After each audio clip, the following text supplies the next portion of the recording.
Hello friends, स्वागत है आपका प्रीवियस ईयर 100 चैनल पर। आज हम लोग प्राचीन भारत का पार्ट 4 करने जा रहे हैं। इससे पहले 3 पार्ट हम लोग कर चुके हैं। ओके, पार्ट 4 में हम लोग मुख्यतः शुंग वंश, कण्व वंश, सातवाहन वंश, कुषाण वंश, गुप्त काल आदि के क्वेश्चंस करेंगे। ओके, तो आइए सबसे पहले क्विज 4 में आपके लिए एक क्वेश्चन है। क्या है क्वेश्चन? अजंता कलाकृतियाँ का संबंध किससे? ओके, 4 ऑप्शन है आपके पास, मौर्य काल, हड़प्पा काल, गुप्त काल और एक इनमें से कोई नहीं। ओके, तो आपको आंसर बताना है कमेंट बॉक्स में। ओके, तो आइए आज शुरू करते हैं। शुरू करने से पहले अगर आपको अच्छा लगे वीडियो तो उसको सब्सक्राइब कर दीजिएगा चैनल को। ओके, वीडियो को शेयर और लाइक भी कर दीजिएगा। ओके, तो आइए शुरू करते हैं। The first question is, Shunga वंश की स्थापना किसने की? ओके, शुंग वंश की स्थापना किसने की? तो पुष्यमित्र शुंग ने। ओके, अगला है, शुंग वंश का अंतिम शासक कौन था? देवभूति। ओके, याद रखेंगे, सारे क्वेश्चन काफ़ी इंपॉर्टेंट हैं। और कण्व वंश की स्थापना किसने की? तो कण्व वंश की स्थापना वासुदेव ने की। ओके, अगला है, सातवाहन वंश की स्थापना किसने की? तो सातवाहन वंश की स्थापना सिमुक ने की। ओके, याद रखेंगे। The next question is, Bharat पर आक्रमण करने वाले विदेशी आक्रमणकारियों का क्रम क्या है? हिंदी यूनानी पहले, फिर शक, फिर पल्लव, फिर कुषाण। ओके, याद रखेंगे, हिंदी यूनानी, शक, पल्लव, कुषाण। ओके, आइए देखते हैं अगला। हिंदी यूनानी शासक मिनांडर ने किससे बौद्ध धर्म की दीक्षा ली? तो नागसेन, नागार्जुन से। ओके, याद रखने की कोशिश करेंगे सारे क्वेश्चंस। भारत में सबसे पहले सोने के सिक्के किसने जारी किए? तो हिंदू यूनानियों ने। ओके, याद रखेंगे। अगला है, प्रथम शक राजा कौन था?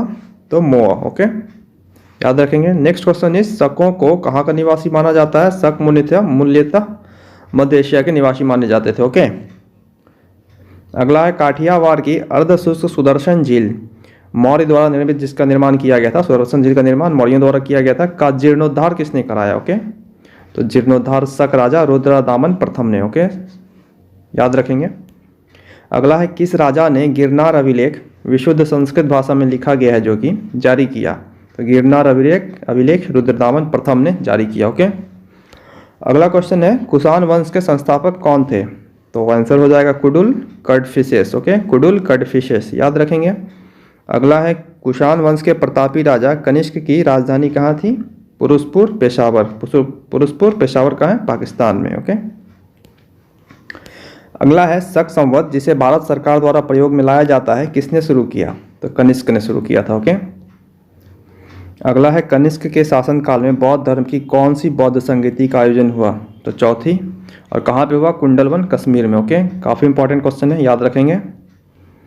अगला है, चरक संहिता किनके द्वारा लिखी गई? तो चरक के द्वारा। ओके, चरक कौन थे? कनिष्क के राजवैद्य। ओके, अगला है, बुद्ध चरित्र की रचना किसने की? तो अश्वघोष ने। ओके, अगला है, महाभिभाष सूत्र के रचनाकार कौन है? तो महाभिभाष सूत्र के रचनाकार वसुमित्र हैं। ओके, तो नेक्स्ट क्वेश्चन इज, भारत का आइंस्टीन किसे कहते हैं?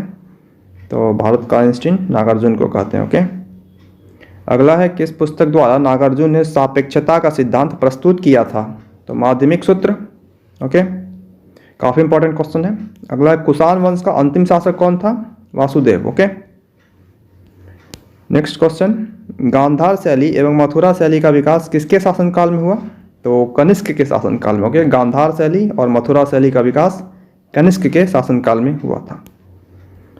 अगला है, गुप्त वंश का संस्थापक कौन था? तो श्रीगुप्त। ओके, अब गुप्त वंश में आ गए हम लोग, काफ़ी इंपॉर्टेंट है ये, इससे सारे क्वेश्चन पूछे जाते हैं, बहुत सारे क्वेश्चन आते हैं इससे हर एग्जाम में। अगला है, किसने महाराजा धीराज की उपाधि धारण की? तो चंद्रगुप्त प्रथम ने। ओके, याद रखेंगे। भारत का नेपोलियन किसे कहा जाता है? समुद्रगुप्त को। काफ़ी बार पूछा गया है ये क्वेश्चन, भारत का नेपोलियन समुद्रगुप्त को कहते हैं। अगला है, हरिसेन किस राजा का दरबारी कवि था? तो समुद्रगुप्त का। ओके, नेक्स्ट है, कविराज और विक्रमंक की उपाधि किसने धारण की? तो समुद्रगुप्त ने। ओके, समुद्रगुप्त को कविराज और विक्रमंक भी कहते हैं। नेक्स्ट है, चीनी बौद्ध यात्री फाहियान किसके शासनकाल में भारत आया? तो चंद्रगुप्त टू के शासनकाल में। ओके, चंद्रगुप्त टू के शासनकाल में फाहियान भारत आया था। अगला है, नालंदा विश्वविद्यालय की स्थापना किसने की? तो कुमारगुप्त ने। ओके, नालंदा विश्वविद्यालय की स्थापना कुमारगुप्त ने की, याद रखेंगे, काफ़ी इंपॉर्टेंट है ये भी। किस शासक ने गिरनार पर्वत पर स्थित सुदर्शन झील का पुनरुद्धार कराया? ओके, तो ये स्कंदगुप्त ने। ओके, स्कंदगुप्त ने, याद रखेंगे। अगला है अंतिम गुप्त शासक कौन था? तो विष्णुगुप्त। ओके, अंतिम गुप्त शासक विष्णुगुप्त थे। नेक्स्ट है गुप्त काल में अपरहत शब्द किसके लिए प्रयोग किया जाता था? तो अपरहत कहा जाता था वैसी भूमि जो जंगली होती थी। ओके, उसे हम लोग अपरहत कहते थे। अगला है गुप्त काल में व्यापार का सर्वाधिक महत्वपूर्ण केंद्र कौन था? तो उज्जैन। ओके, नेक्स्ट, गुप्त सम्राट किस धर्म के अनुयायी हुआ करते थे? वैष्णव धर्म के। ओके, गुप्त सम्राट वैष्णव धर्म को मानते थे। अगला है कालिदास किनके समकालीन थे? तो चंद्रगुप्त टू के, चंद्रगुप्त द्वितीय। ओके, और कुछ विशेष हम लोग देखते हैं क्या है। विशेष में है चंद्रगुप्त द्वितीय के दरबार में रहने वाले प्रमुख विद्वान वराहमिहिर, धन्वंतरि, ब्रह्मगुप्त इत्यादि थे। अगर समकालीन पूछा जाए वराहमिहिर किसके समकालीन थे या धन्वंतरि किसके समकालीन थे, तो हम लोग ऑप्शंस लगा देंगे चंद्रगुप्त द्वितीय। ओके, अगला है पंचतंत्र किनके द्वारा लिखा गया? तो विष्णु शर्मा। ओके, अगला गुप्त काल में चांदी के सिक्कों की किस नाम से जाना जाता था? तो चांदी के सिक्कों को रुप्यका कहते थे। ओके, रुप्यका। ओके, याद रखेंगे। नेक्स्ट, किस काल को भारतीय इतिहास के स्वर्ण युग के नाम से जाना जाता है? तो गुप्त काल को भारतीय इतिहास के स्वर्ण युग के नाम से जाना जाता है। गुप्त काल की राजकीय भाषा कौन सी थी? तो प्राकृत। ओके, और पुष्यभूति वंश के संस्थापक कौन थे? तो पुष्यभूति। राजधानी उनका कहाँ था? थानेश्वर। ओके, याद रखेंगे दोनों क्वेश्चन, इंपॉर्टेंट है। अगला शिलादित्य के नाम से किसे जाना जाता है? तो शिलादित्य के नाम से हर्षवर्धन को जाना जाता है। उन्होंने ही परम भट्टारक नरेश की उपाधि धारण की थी। ओके, परम भट्टारक नरेश। ओके, हर्षवर्धन। चीनी यात्री ह्वेनसांग किसके शासनकाल में भारत आया? तो हर्षवर्धन के शासनकाल में। काफ़ी इंपॉर्टेंट क्वेश्चन है। ओके, याद रखेंगे। ह्वेनसांग हर्षवर्धन के शासनकाल में भारत आया। अगला है हर्षवर्धन और पुलकेशिन टू के बीच किस नदी के तट पर युद्ध हुआ था जिसमें हर्षवर्धन की पराजय हो गई थी? तो नर्मदा नदी के तट पर। ओके, वानभट्ट किसके दरबारी कवि थे? तो हर्षवर्धन के। ओके, याद रखेंगे, वानभट्ट हर्षवर्धन के दरबारी कवि थे। अगला है कादम्बरी और हर्षचरित की रचना किसने की? तो वानभट्ट ने। कादम्बरी और हर्षचरित की रचना वानभट्ट ने की।